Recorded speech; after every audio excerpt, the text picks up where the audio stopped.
Antonio here. I've got Isan over at the StyleJumper, sitting What's up? comfortably in his car, enjoying What's up, himself. fellas? Yeah. How you guys doing out there? Yeah, so let's hear from you guys. Let me first make sure that we are on. As you guys know, with these live streams, sometimes it's a little bit uncertain as to whether or not things are able to be seen. Some destinations won't get the comments. Let me double check everything. We can go ahead and edit this. Yeah, we've got to go public on it. Save changes. There we go. All right. So we should start being able to see comments here in a minute. But yeah, guys, let me know who's watching, where you guys are at, and go ahead and start asking the questions.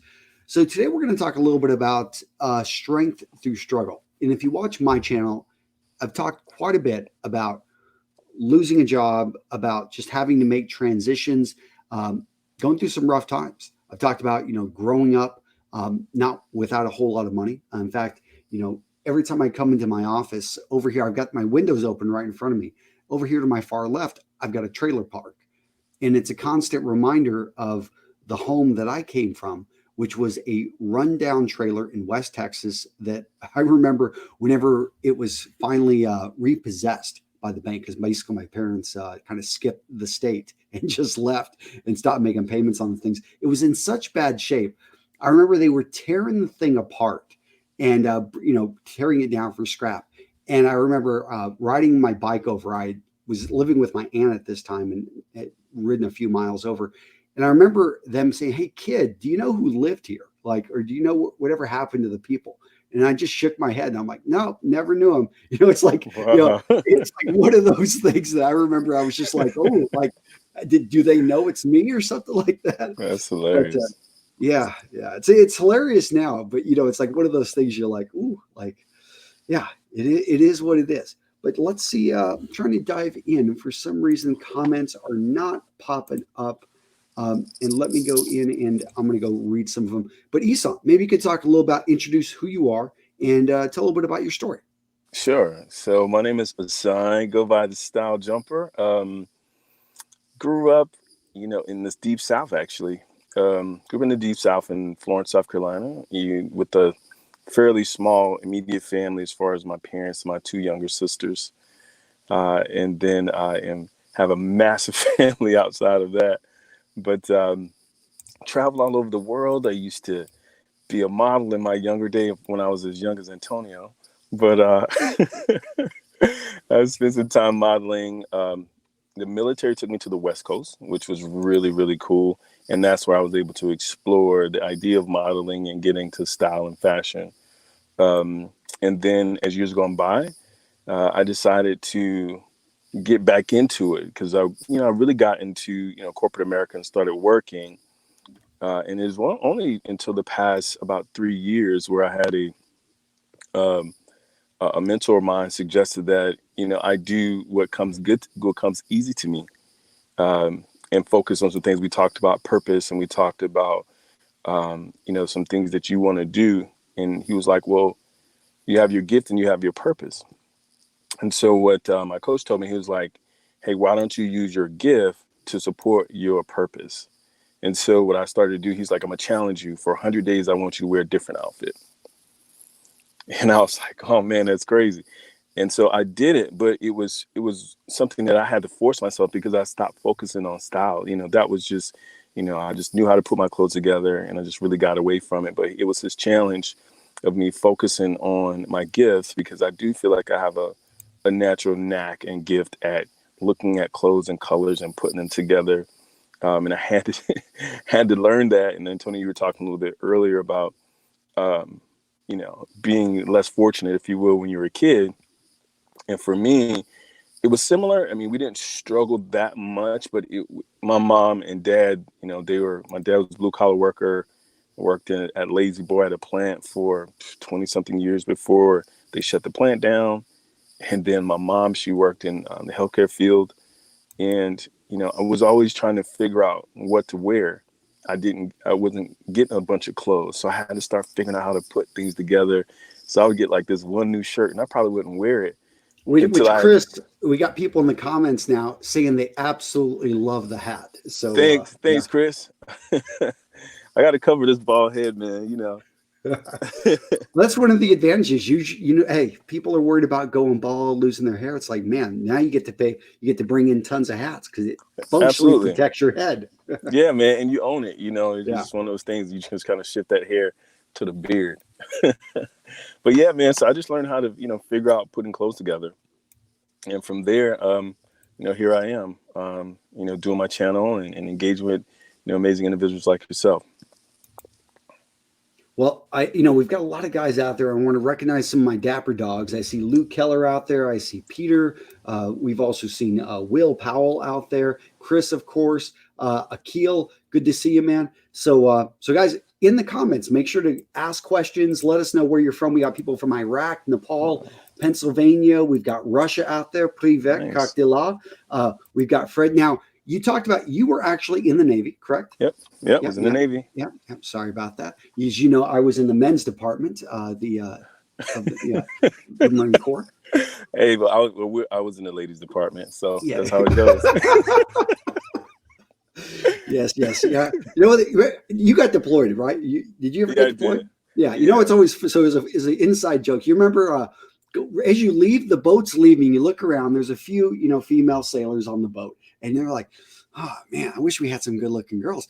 But by month one, it's like, where did all these hot chicks come from? Like they turned into like the most beautiful women on planet Earth. Yeah. Until it pulled a port. Because that's all that is there. And you actually, like, as an officer, like, I got to know like a lot of my female, the female Navy officers. They were cool. It's like, and all of a sudden you're like, she's not that bad. Like, and then of course you pull into Singapore and or Thailand, and then you're like, nah, what was I thinking? Nah, you pull into Australia and you're like, Australia, pop out of your head, and you're like, nah.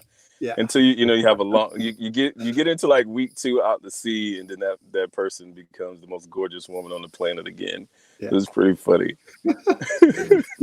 Den Stroke, we got people from, I love it. We have people from all over the world. Russia, we've got Honolulu, Hawaii. Man, that's early there, Rob, over at the Change Nation. And we got Greg Vogel out there. Leon, good to see you, man. We got Abu Bakr. From the UK. Now, I'm just going to be going through this, and I'll try to identify some questions. And this one, hi, I'm in the Army. How can I be happy if I don't want to be here? You talk about really quick. How can you talk about? Because there were times I did not want to be in the Marine Corps. When I blew out my sinuses in the T-34 and I got transferred to the infantry, I was like, this is hell on earth. My commanding officer didn't like me. My XO didn't know what to do with me. And so how did you make do when there were days you didn't want to be in? You know what's interesting for me in the Navy, it was getting with the right guys. We just had this bond, and when we were struggling, we hit the weights. The weight room was like our glory. Yep. You go work out that stress, but also one of the things that was interesting on my boat, I was on the USS Constellation and also the USS New Orleans. Oh yeah, those are aircraft carriers. So not everyone knows, that those are the carriers. That's pretty awesome, man. You actually get salad on those things. I mean, you got multiple chow halls on those things. 3, yeah, it was crazy. Yeah. It was like going to the mall. We called the flight deck the parking lot. Yeah. But yeah, man, just getting with the right group of guys, and also what we began to do is we began to read. And we basically had like this book club, and you would see guys walking around the boat with a book in their back pocket. And we start talking about, one of my favorite books, it was Think and Grow Rich. That's where I found that book on the ship. And so I would just say, man, find something that you obviously you want to have your vision and goal about getting out, or if that's what you want to do. For me, but focus on. I found that Rich Dad Poor Dad, yeah. Now, that was another one that was just left right there. Somebody just read it. You read this thing, and it blew my mind. Wait a minute, like I could own a property like a rental and make money. Like as a guy that was used to exchanging dollars for hours, that blew my mind. And so when you find yourself in an impossible situation, you don't want to be doing what you're doing, you can always find a way to escape with your mind. Your mind doesn't have to be there. If it's a mindless job, then, I carried around books all the time. And I forgot about that. That's Yeah. bringing back memories, man. Yeah, man. It was the good old days. So that brings up a good point about like overcoming adversity. And Mm-hmm. you dealt with, adversity at various points in your life. Can you share with us a story of adversity and how you were able to get past it? Oh man, these are interesting times now, and I guess all of us are dealing with COVID-19 throughout the world. But one of the most challenging times for me was during the last economic downturn. I've been working, and my son at the time, he was about 2.5, 3. He was newly diagnosed with autism, and I had a toddler, and we were in Seattle, and I got laid off. And so I got laid off with these small little kids. We were newly married. I did not know what in the world to do. So we packed up all of our stuff and moved to Michigan and just outside of Detroit. And by doing so, we had to really start rerouting our dreams and thinking about what life was going to be. It was one hand, how am I going to find a job here in Detroit, which I didn't know anybody. That was my wife's family. But also, how are we going to deal with my son who, has autism, and my wife's culture and community is very community based. So we ended up being isolated because of my son's inability to be around a large group of people. And so he would be in there, he'd be screaming and he would be running and things of that nature. So, we just really had to refocus, and we just focus on ourselves. And getting my son healthy was really important. Just so he's 13 now. He's amazing. He's doing awesome. But that adversity of trying to figure out how do you manage having a child, and you have to reroute your dreams about that child, because you're thinking, when you have your first son, when you have a boy, you think about football, you think about going on Yeah. dates, you think about prom, all those different things, learning how to drive. And so it really freaked me out, because I'm like, I was thinking I was going to never have that opportunity. Yeah. And so we were able to, he's doing better. And, long story short, started working for an amazing company in Michigan. And it really changed the trajectory of my life, because then I could find something that I could focus on, as far as work, and then figure out ways to help support my son Yeah. and my family. So it's been great. That is like when you've got these dreams and aspirations. I know my brother, his son is autistic, and his daughter has a nervous issue where she walks Mm, with a limp.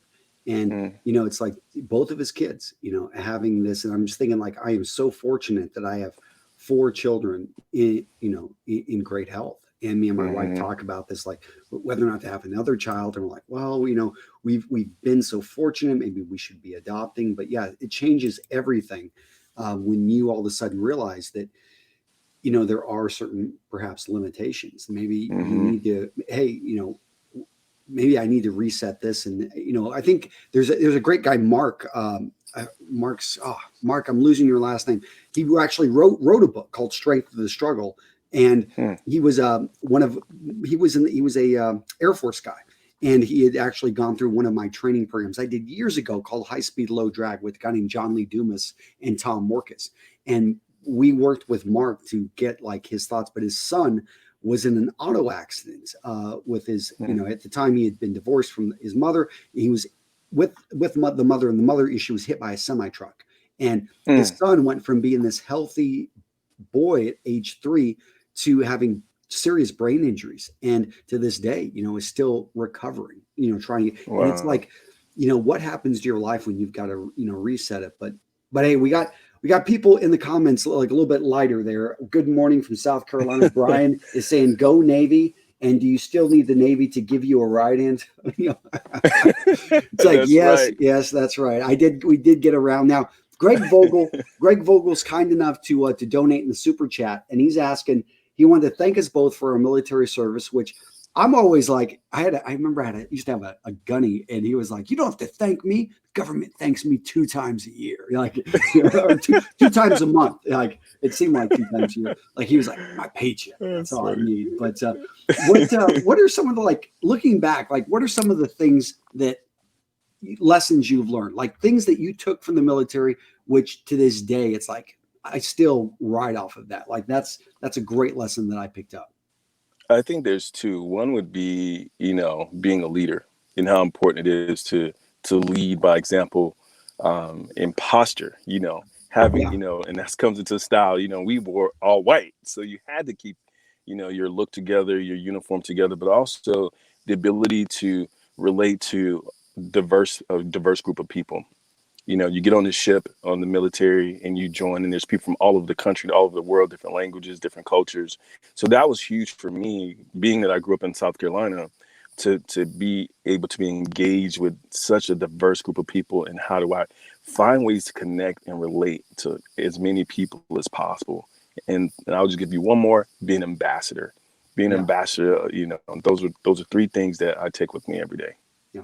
I How double about down you? on the lead with example. Definitely. One of the things as an officer, and I think Simon Sinek wrote about this and it made me smile, is that officers eat last. And I remember that was a consistent thing throughout, the Marine Corps, is you always take care of your privates, your lance corporals, you take care of the Marines under you, and you're the last one to eat. It's really symbolic. I can't remember the last time we ran out of food, but you occasionally Mm, do run out of dessert. You run out of things. And I think in Band of Brothers, they said it, when you never want to put yourself in a position when you take away from your men. That's why you don't mm, gamble with them. It's like you just don't. They are taken care of first. yeah. Like, and I think learn that servant leadership. In fact, I remember my commanding officer, Louis Craparata. This guy he's a 3-star general in char. I Oh think he wow. may be up for commandant at some point. But this is my commanding officer, the one that didn't like me initially. He eventually, it took me 3 years of working my ass off to earn his respect. And at the end of it, he gave me, he gave me a glowing recommendation and thanked me for, for what I did. And I think, but I started off on the wrong foot. I came over from Mm, the wing, and but what I learned from this guy is that you don't, I mean, you're never above doing anything. I remember going in and having one of my, asking if he wanted one of the lance corporals to come in and clean his office.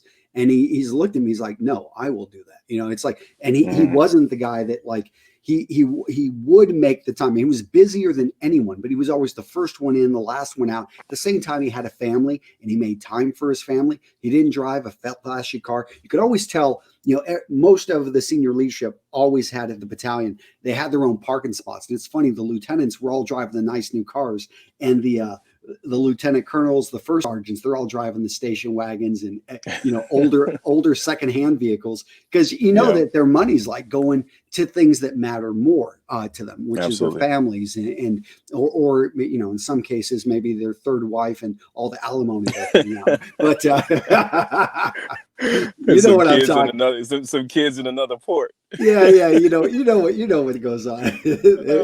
There's some crazy stories. Uh, Yes, sir. uh, and let's go into hello from China. Who else do we got? Both of you look lovely. Well, thank you very much. And we got Kenya out there. I love that we just got this global group over here. And happy should be internal. Oh, what's yeah. Always a little bit of interesting stuff. I was on the USS Callaghan and USS Callahan. O'Bannon. Vanna. What's Very, up, shipmate? That's awesome. yeah, we got some good guys. Antonio, I did see a question that came by. I don't know if you had a chance to see it, which asked, really briefly, where did I get my style influence from Yep. growing up?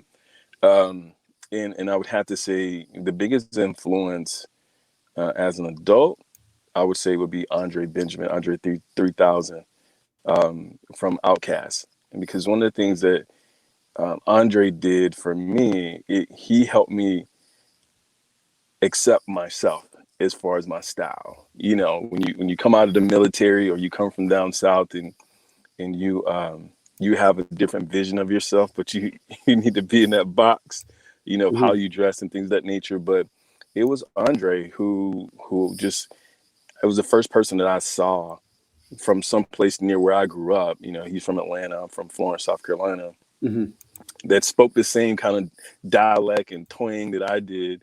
And it really, really inspired me. It really helped me to be comfortable in how I dress.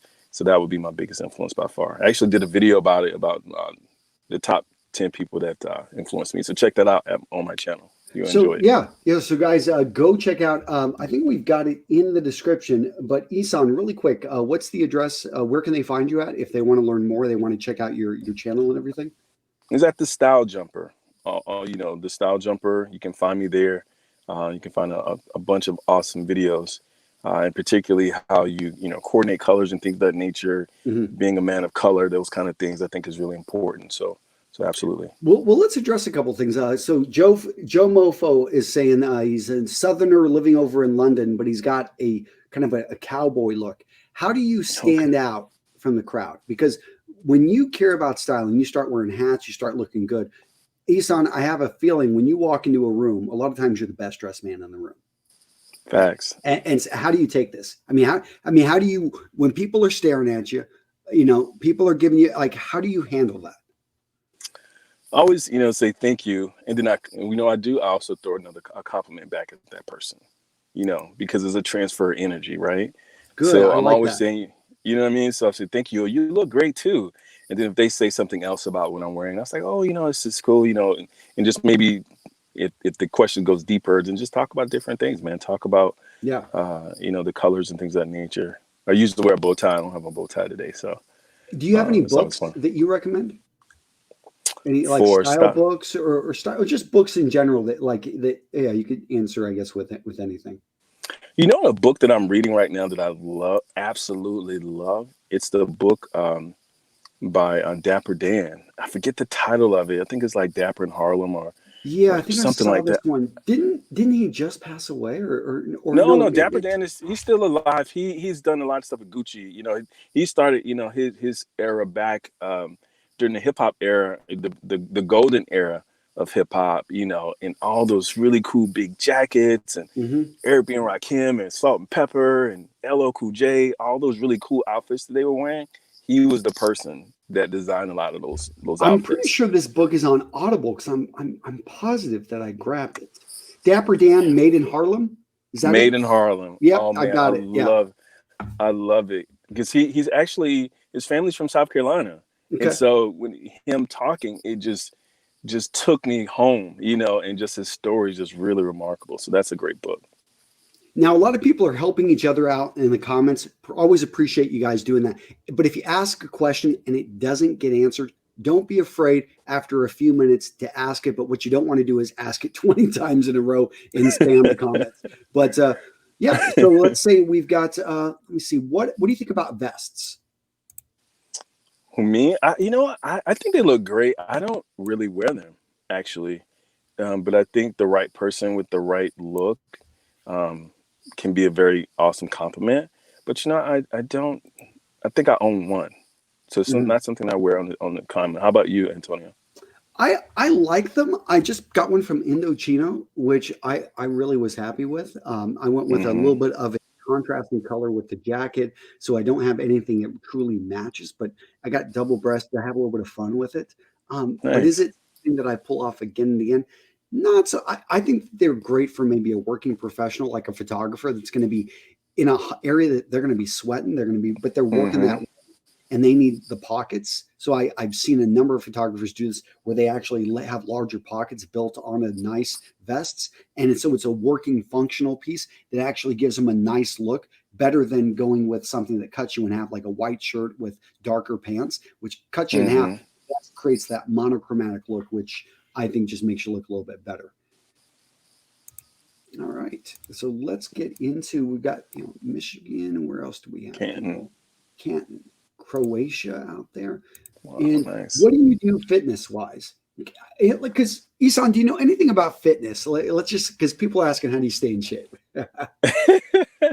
Man, ever since the Navy, fitness has been in my life really, really strong. So I would say fitness starts in the kitchen, to be 100% honest.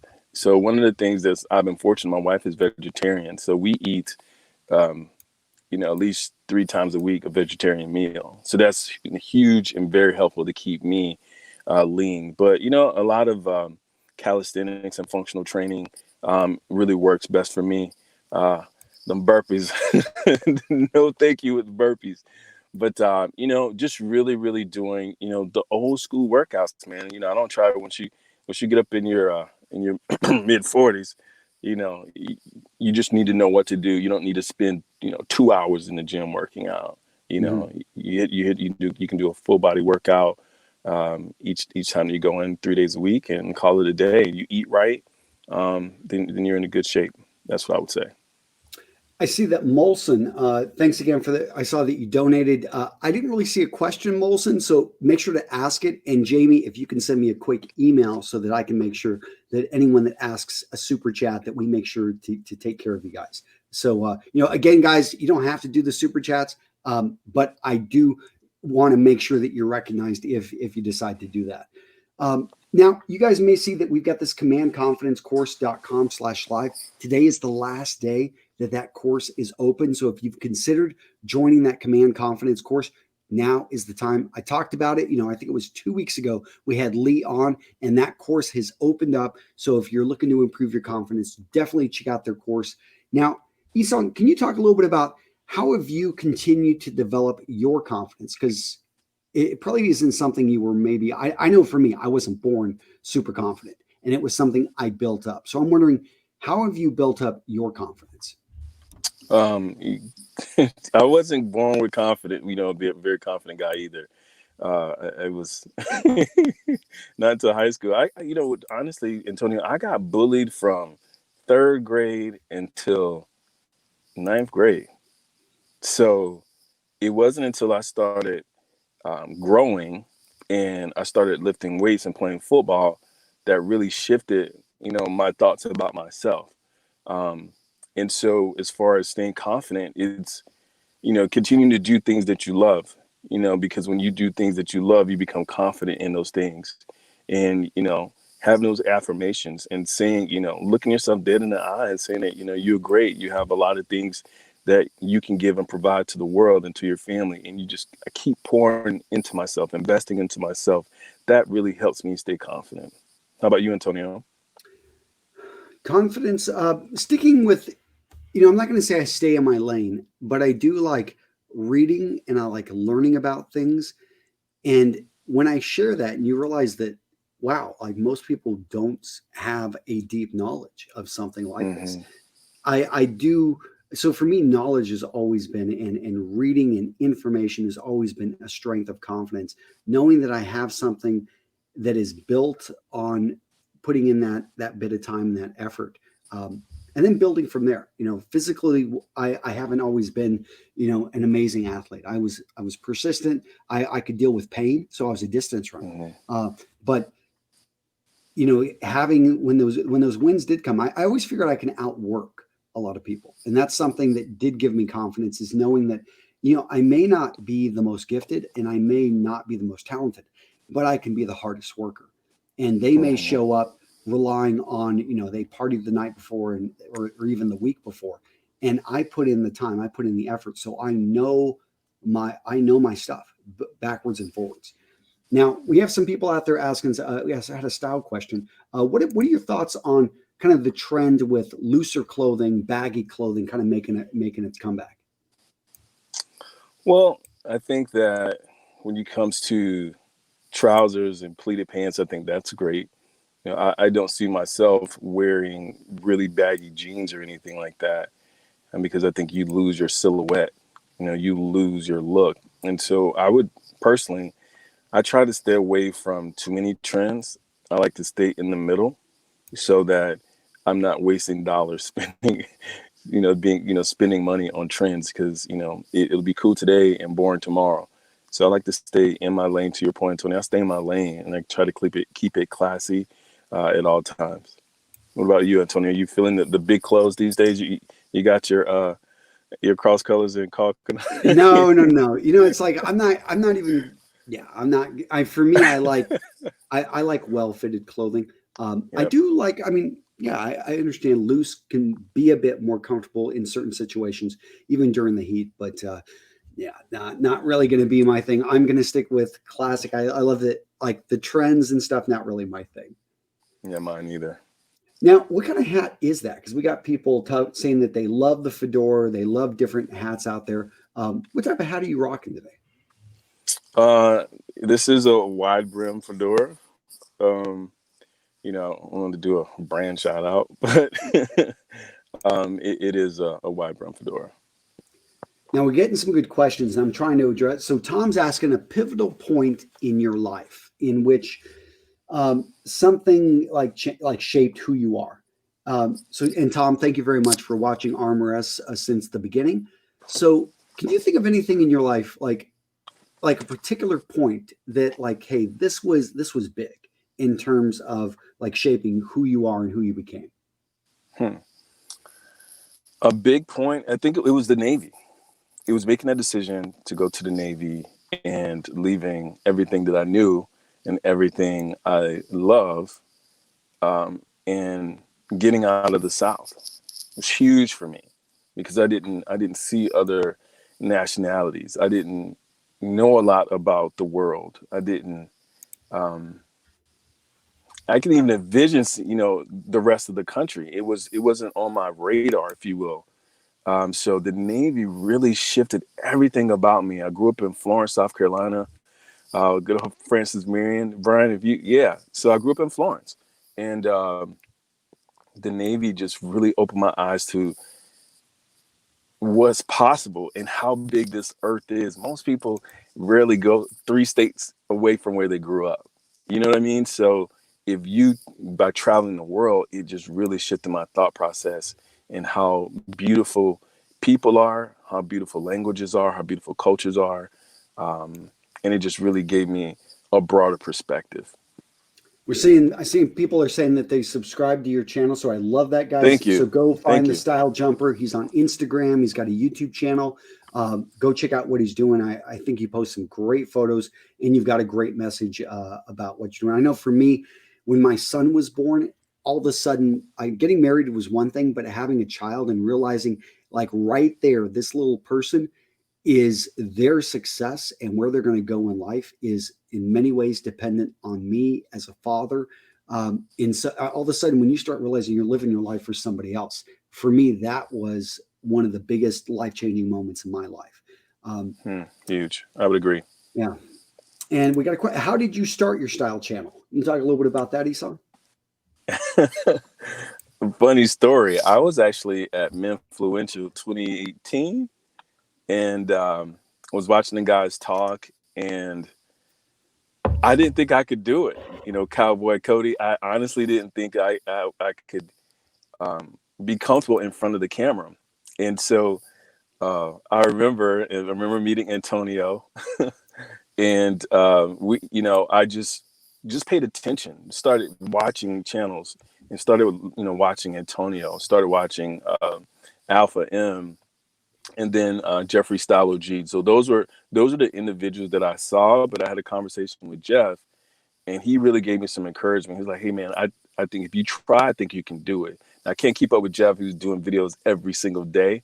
That was a bit intimidating, but yeah. So I just grabbed, ordered some equipment, and started cold turkey. Right after Menfluential. It was Menfluential was in February. I think I Mhm. posted my first video in March of 2018. So Brian, unfortunately, is going through a divorce, and he's working on his body, trying to lose some weight, and he's asking, should he buy a custom suit or should he buy a fitted suit? At what point? And for me, you've got to dress for the body you have, but at the same time, I Mm. get it that you're gaining and losing weight. I would say, as a clothier or former clothier, it's something that, hey, once you initially, I don't know, with weight loss, and Nissan, you can help me out with this. We Mhm. usually see like a quick drop, and then do people like stabilize at some point, or how do you normally see weight loss happen? I see that. I see, maybe a month or two of weight loss, and then you hit a plateau. Uh-huh. And so if you're in the parameter, if you give yourself a gauge of where you want to be with your body, then that's when I would, if I'm in that area or in that space in this area, that's when I would just consider getting a, custom suit. But if I'm far away from where I want to be, I personally wouldn't make that investment until I'm closer to that ideal size. But that's where my thought process would be. And speaking of strength through adversity, one of the things we got Rosmus here, and he's saying that he's got a disability, he stutters, he's suffering from social phobia. And so, what Mm, did he do? He put himself in an uncomfortable situation and he started doing stand up comedy. Crazy, but it's awesome. really helped him become a lot more confident. And Love that. I have to agree that sometimes, just simply putting yourself out there. I think Jeff at the Style OG, what he said to you is go out there and do it. Like, don't, Yep. like, you got these ideas, just simply throw it out there, right? That's exactly what he said. Demographically, he was suggesting, hey man, you have a unique look, you have a unique style. It's important, even though our ages are similar, you come from a different approach to style. So I think that's been really, really, really helpful for me and my channel. And I didn't add this to the bit of advice for Brian, but you can usually even take a custom or a fitted suit. You can even bring it down one more size. If it's a fitted suit, meaning that it's an off the rack suit that's already been brought in a bit, then it's going to be harder. But usually, any jacket, I can bring in, or I knew we could bring in about 2 to 3 inches in the torso, a little bit more in the waist area than the chest. But it really just becomes a proportion issue because we want to make sure the pockets are placed right. Because if you can imagine, you could actually bring in any jacket as much as you want, but the positioning of the pockets is going to start to change. The length of the jacket's going to deal with issues, and that's what we're trying to balance out. But a skilled tailor can do amazing work. So don't be, and worst case, you have the good problem of, okay, I've lost 20 more pounds. And guess what? Like, this suit just looks a little bit baggy on me. You start saving up for another piece.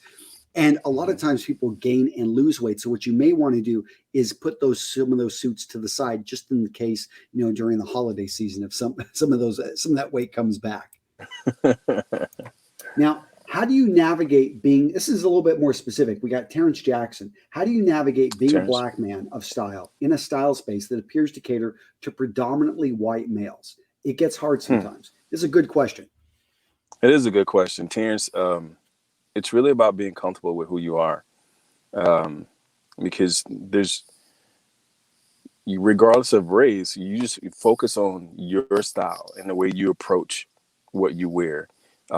Because just even being black, there's different approaches. Like, my style is different than Style OG, right? So just be comfortable in who you are. Be committed to growing and learning, because I'm always taking notes and I'm always watching other people's style and how can I add to my approach or how I can take a spin on it.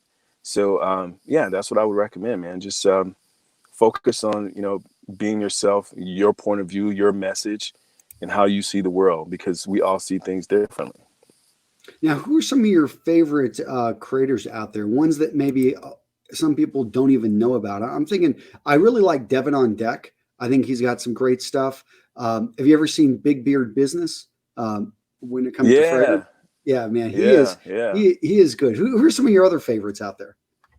um I watched Devin is pretty amazing, I mean, Yeah, from a creative standpoint. yeah, But you know actually, I check out, my buddy, Dap Aristocrat. Actually, I always kind of see yeah. what he's doing. Um, but that would be more. I actually watch more creative stuff than actually style. So I like photography. Um, I like a lot of things that are random instead of style, because especially with photography and colors, that's how I see things. And then I'll flip on Antonio to get some knowledge, because I know it's gonna be deep. Yeah, yeah. So I sometimes yeah, go down man. the. I need to get. I need to put out some longer videos because I've got so much I want to share. But at the same time, it sometimes becomes a time issue. People don't realize like a Yeah, 30-minute video takes sometimes 30 hours to prepare for, and it's just like I so. agree. As you can imagine, like a 3 minute or a 10-minute video. It takes still 10 hours to prepare for. Hmm. But Hmm. I'm just thinking some other black creators that I absolutely love. Morts and More, those guys are doing some great stuff. And Hmm. they actually just put out a video, I think, Invest in Yourself. They really don't get the crazy views. So Terrence, that's Yeah. what I would really advocate is find the guys you like and let other people know about them. It's funny, like as a fellow creator, I sometimes am not even aware or I forget about people. And Hmm. it's one of those things that if you want your favorite creators to get a little bit more attention, simply email other creators and say, hey man, you see what this guy's doing? His videos are amazing. Like I love your videos, but I think you could learn from him. Like as a creator, I'm always looking for other people to learn from.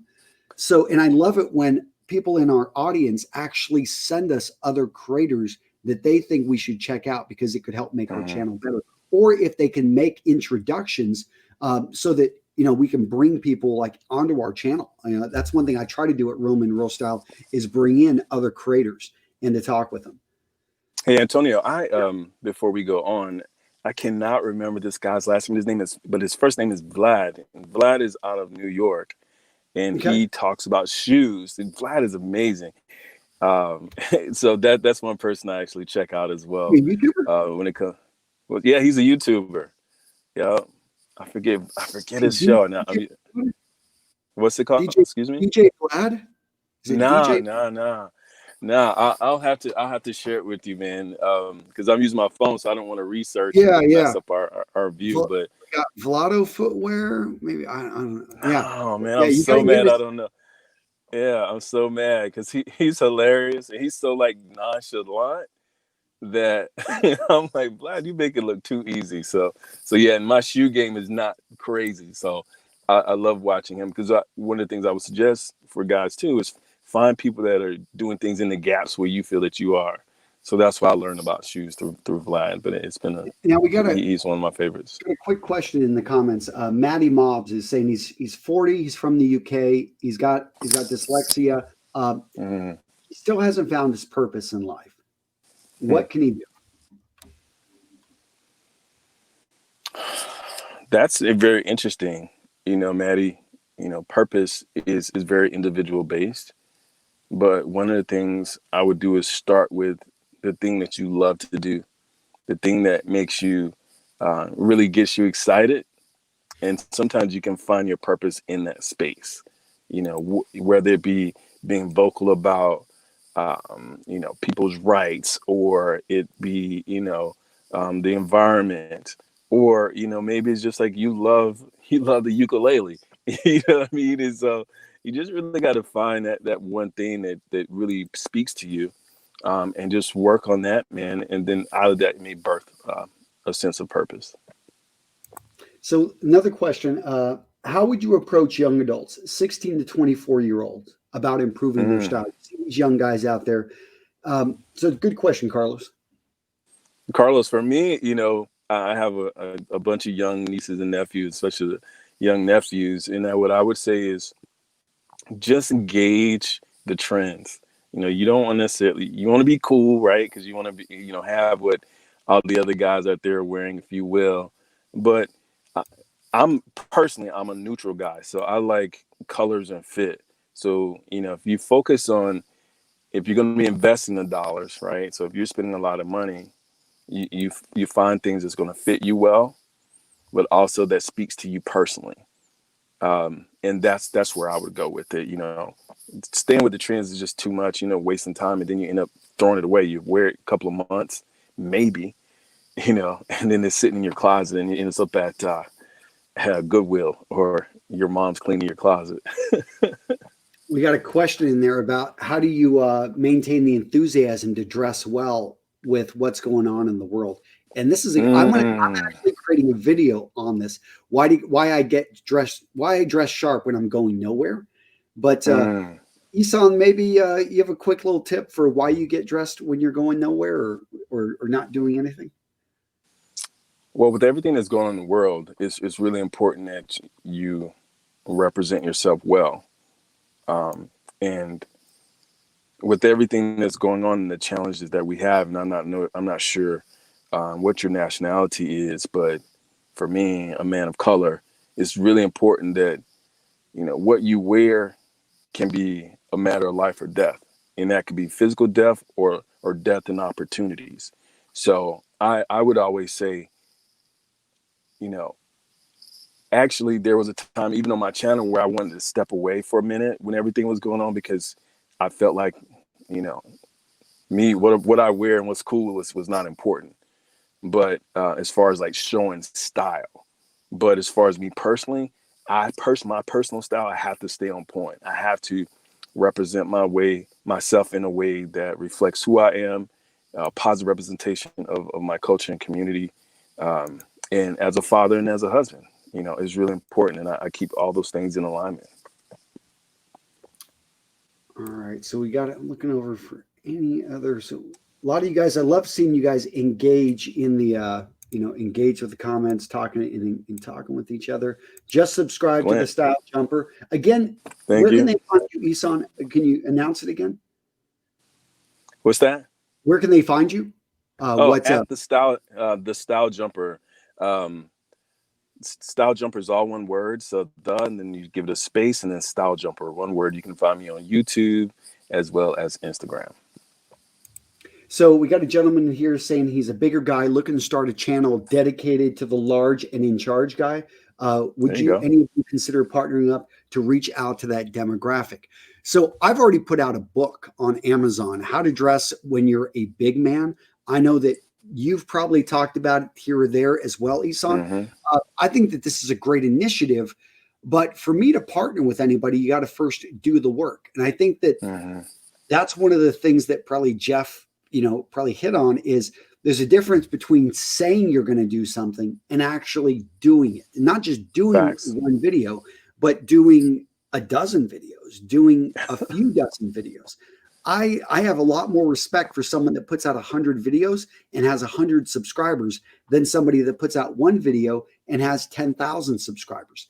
Because to me, it's about like, did you put in the work and the effort, or did you just get lucky, or are you just a bunch of talk? And I want to see, and the people I partner with, oftentimes are, they don't have, it's the size of the following isn't as important to me as actually the number of videos that you've put out and the effort that you've put in and your dedication to the craft. I agree, Antonio. And I would just add to that that's how Antonio and I actually reconnected after Influential, because I was putting out content and he was like, hey man, I like what you're doing. And so put that effort in, do as much as you can. And then when you have a body of work, then you connect back and say, hey man, I'd love to maybe do a collab and let's talk about it. Can we do anything? And I think that's the best approach. You need to put in that work first, because otherwise, you're putting the horse before the cart. So Jay Jones is saying Vladimir Ritchie. Is that him? Yes, that's him. All right. Thank you, Jay. He's a beast. He's a beast, man. I would love to. That's someone I would love to collab with, actually. Yeah. Vlad got the shoe game on point. And now that I look around, everybody in there is saying Vladimir Ritchie. I'm seeing people are all popping in there. Apparently, I'm a little bit behind. So guys, you can tell I'm talking to Isan. I'm controlling the comments, having a little bit of fun. But I wanted to make sure that you guys are all recognized. And we got people over here from China. We've got you guys are all over the place, or was it Taiwan? I know they are not the same. So unless you're the party headed China, then they're all the same, because you're going to take them over. Yeah, when you're drinking too much, it's all, if you're a drunken sailor, it's all the same, right? Yeah, and we got some great wisdom is being dropped. You are welcome, subscriber 2692. And Brian's saying that he's 41. He feels like most of the material out there is for people younger than me. And that's where I agree that there is such a huge opportunity. If you don't feel that you're being spoken to, that aren't influencers, or there's not somebody that you could follow that you connect with, well, guess what? That's an opportunity for you to jump on. And even if you have an audience, let's say you've got an audience of 100. Think of 100 people in that room. I'd rather have, my dedicated. In fact, they say that any business can get started with 1,000 true fans. And I completely agree. Like, if you've got people that are dedicated, and again, it depends on what you're going after. But if you sell cars and you've got 1,000 people that follow you and love what you have to say about Dodge pickup trucks, which I don't know why you would talk about those. We don't know Chevy pickup trucks. But, you got your Dodge Charger fans, and you guys are all like, yeah, let's talk about how they start to rust after 5 years. Now they break down, and we're going to get Dodge to do a recall. All right, you got your hardcore fans, and you guys get together and go lament about your poor Dodge pickup trucks. I mean, gosh, Ford is I don't know why I'm beating up on Dodge so much, but man, that's funny. My grandfather was a Ford man. That's all he would tell me. I'm a Yeah. Ford man. It's He a always Ford. had his Yeah. pickup. Pickup So trucks, people are dedicated to them. I'm dedicated to my truck. It's like, yeah, she's yeah. got a name. Her name's Ashley. Ashley, there you go. Oh, Ashley. So Will Powell's asking, how do you feel about dressing your age? Hmm. For me, um, one of the things so to give you guys an idea, I'll be 46 on the 28th of this month. So dressing my age for me is what I call adult street. You know, being influenced by hip hop as much as I have been growing up, um, that's where I put color into play. Because that's where hip hop really had a lot of color. Like I was talking earlier about Eye and Cross Colors, all those brands back in the day were really, had a lot of color and fun to it.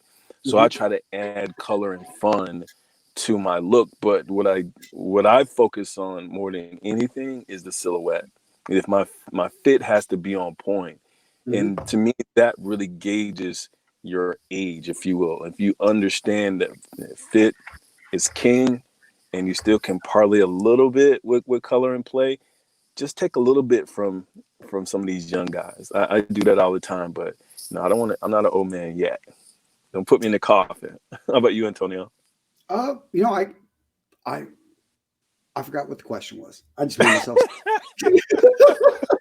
But I'm going to jump over. You answered it great. I'm going to move over to All Rob right. because Rob said young people think spending more money means style, but the smart Mm-hmm. young people will spend less, accessorize, and stay simple and a clean look.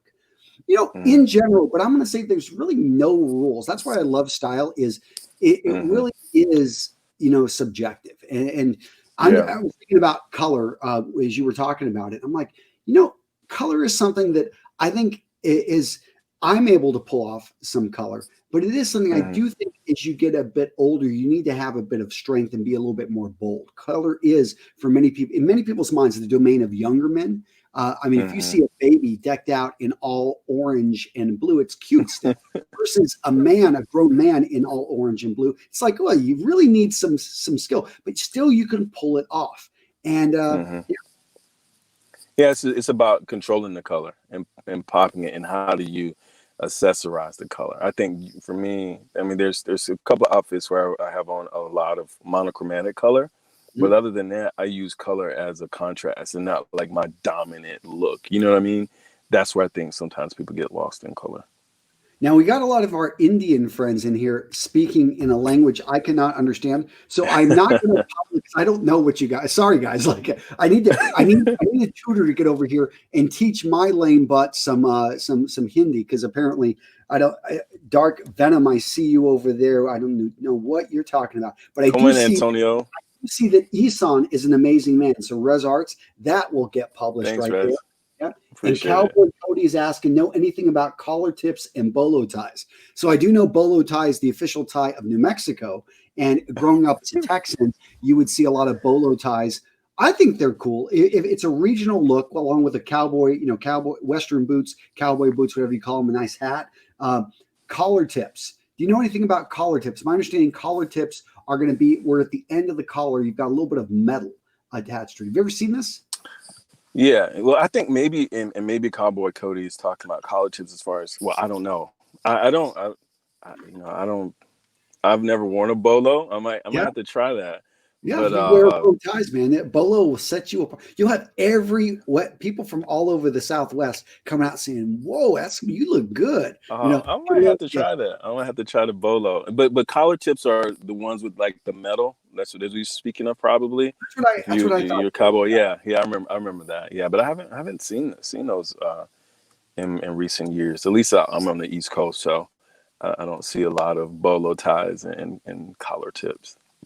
Yeah, I mean, whenever you see somebody that's like really pulling off something that stands out from the crowd, what do you think's the difference? And this is a little bit hard between a costume and something that's really stylish.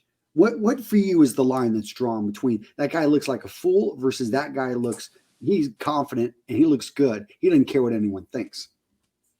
I think one is if you're over trend, Mhm. um, and what we would call maybe a hype beast, wearing a lot of branded products. I think that may be a little outdated. But when you look good, it's the way that you put it together. And again, I go by the rule of three, which is really important. Three colors usually is what I'm wearing, unless it's like a floral print. So that's where I find it's important as far as like going from stylish to clownish. For me, I'd say confidence. I'm looking at and again fit and making sure he's got all the other points. But when I see a guy that and people can really tell the difference between someone that is just simply wearing this because this is what he wears. Like he sees no problem. Like he doesn't even understand why you would even think that. Actually, it's like, well, this is my normal day. It's kind of like that woman that says, "Oh, this old thing." When you compliment her, like it's just like it's like didn't even expect it, but yeah, or he's so used to getting compliments and standing out. Yes. And he realizes that, hey, I want to be, I think Nudie Cohen said it best. It's better to be looked over than overlooked. And for him, he was a Ukrainian immigrant, that made his way out to Las Vegas, and he really started the rhinestone movement back in the 1950s, 60s, and 70s. When we saw guys like, from Elvis Presley to Liberace. Liberace, yeah. And these guys were coming in and they were like, hey, the world. So if you view the world as a stage, you're walking through downtown New York City and you realize this is a sea of people. And I want to stand out. I want to look good. I want to put a smile on somebody's face. And yeah, many people are going to think, wow, who is this guy? But at least they're noticing me versus everyone else who they're just passing by and not even caring. True. Well, I'm looking through because we got time for a few more questions. It is just a few minutes before the hour. I went by fast, right, Issa? Yeah, it did, man. It was awesome, man. We didn't even go hit a lot of stuff that we talked about, so we're just blazing away, man. This is awesome. Yeah. Well, let's see. Your fitness style aligns much with my taste, and I do agree with you guys. The more I can get something, the less I tend to. Can you talk a little bit about like bringing in? Like, do you ever bring in any street style, or do you know anything? Like, I'm not sure. So my street style is different. My street style is where I go heavy on chinos, and minimalist sneakers. So I personally don't own any. The only pair of J's I have had is the first pair when they came out in like 85, 86. Yeah. I'm not a sneakerhead, so I don't really know how to play in that space confidently. So I lean really hard on adding color with chinos and then wearing minimalist sneakers. And that's why, you guys, especially if you check out some of the photos on Instagram, when I'm making a comment called Adult Street, that's where I feel as though Res Arts is pumping you up. He's saying that you understand history and culture behind clothing better than many university professors on this topic. And I think I remember you are big about T-shirts. And I remember on some of my videos that you wore certain T-shirts that people out in the audience crowd went crazy for. Can you talk about like I think it was what was the it one? It was Nipsey Hussle I had on. That's a part of my art that I do. And I think with graphic tees, the reason why people usually don't like adult men wearing graphic tees or wearing it with a suit or styling it up because it's what's on the tee. I'm not going to be wearing a big Budweiser logo on it, but for me, every graphic tee that I wear is something that I create, and it has a message, and I'm doing quotes from that person. But yeah, it was Nipsey Hussle, and if you guys check out one of the videos that I did, and I'll talk about my art, you'll be able to see a lot of my art that I've done. But that's where the message is about, bringing out those individuals in the culture that have impacted me, and I think impacted a lot of people. So that's where I do my graphic tees.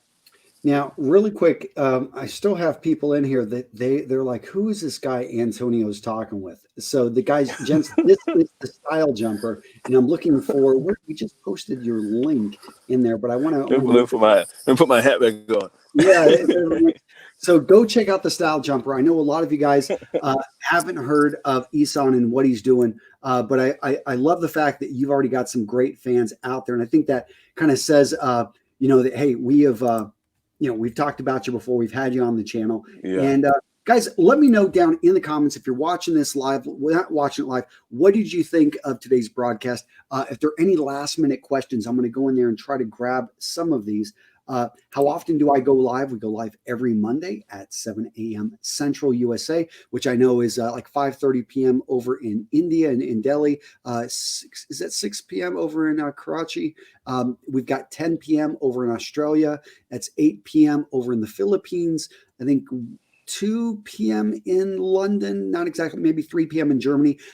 We set this up so that our friends over in Russia, in Moscow, in Kiev, or Ukrainian friends over in Kiev, so that you guys can be at this as well. It's early for our friends out in California, but hey, Yeah. And good. And Antonio, I would just add to that question about who am I. So guys, Antonio and I did 5 videos. They also have like almost 1 million views combined. So if you take a look at it, I also, on my channel, I did a playlist with me and Antonio. So you can go straight through those 5 videos that Antonio and I did. They were awesome. Or obviously you can navigate through Antonio's channel to find that. But if you look up the StyleJumper, you should be able to find videos on me. And our awesome collab me and Antonio did. It was one of the best things I've done. It was so awesome. Can't wait to get back, especially once we can travel again freely. We'll be back out in the studio. That'll be awesome. Yeah, need to get you back out here. But Ihsan, thank you so much. You have a great Pleasure. day today.